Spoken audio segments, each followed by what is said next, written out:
Hi, welcome to CarCast. This is going to be a rant about particle physics, because I hate particle physicists. Why? Because they decided to name the last two quarts to be ratified top and bottom, and that pisses me off because there's an up and down. Excuse me. And the secondary name they're going to use is Truth and Beauty, which truth for top and beauty for bottom. And that sounds so much better to me. Because why the fuck do you need an up and a down and a top and a bottom? And yeah, I guess up and down is on the way to the top and bottom due to how they're displayed within the atomic scale when making up protons and neutrons. Electrons aren't technically speaking quarks or antiquarks. The gluons, or however you say it, but there's quark, antiquark, and gluon are the three things that make up atoms, and the atoms are what make up everything else. So I guess they're a big deal, but we're mostly just guessing that's all there is. We have no way of confirming, because before that we thought atoms were everything, and before that we thought cells were everything, and before that we thought everything was just everything it is. 80% of what we know is a guess that we haven't disproven yet, and that's why we're saying it is what it is.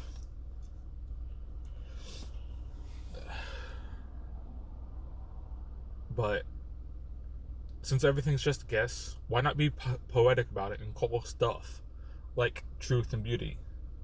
That way, when you break down the universe down to its very most fundamental elementary particles, there is quite literally truth and beauty in everything.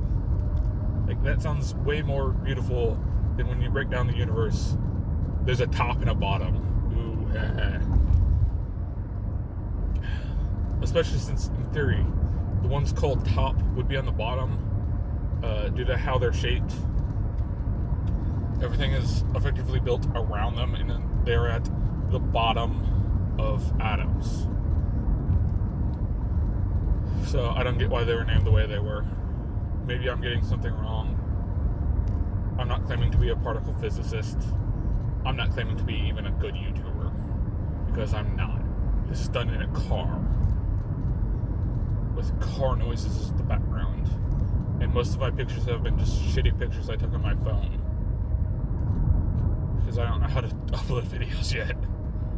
I don't know how to combine my audio with random videos, even though that was my original idea. But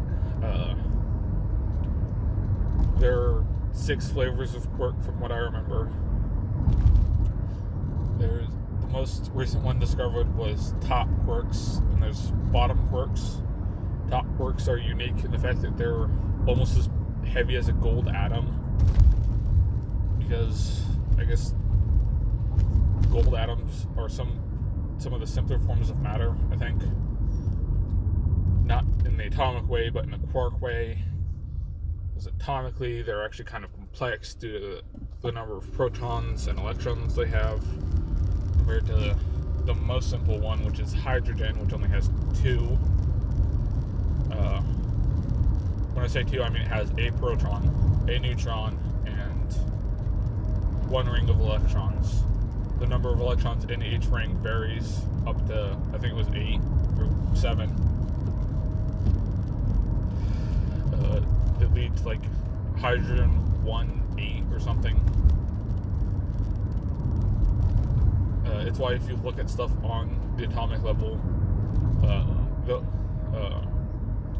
only the most common version won't have a secondary number added as a dash. That's why there is stuff like isotope 384. 3 is the atomic number, then it's 4, which means it's a variation on 38. But gold is is the simplest in terms of quark, because I think it's just a top one, a bottom one. Because quarks are almost always found in pairs, top, bottom, up and down, strange and charming. Oh, by the way, those are the 6 flavors. And the name comes from a book, because the guy who theorized them thought up the name quark, KNORQ or something like that, but didn't have a spelling down yet till he read 3 quarks for Mark. 3 quirks for Mark in a book. I don't remember the book. I don't remember who made up the name.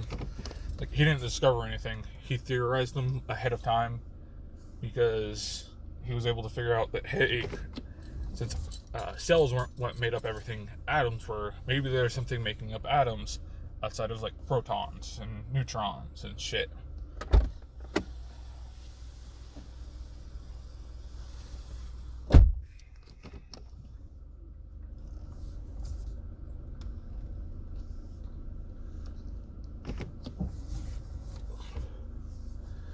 But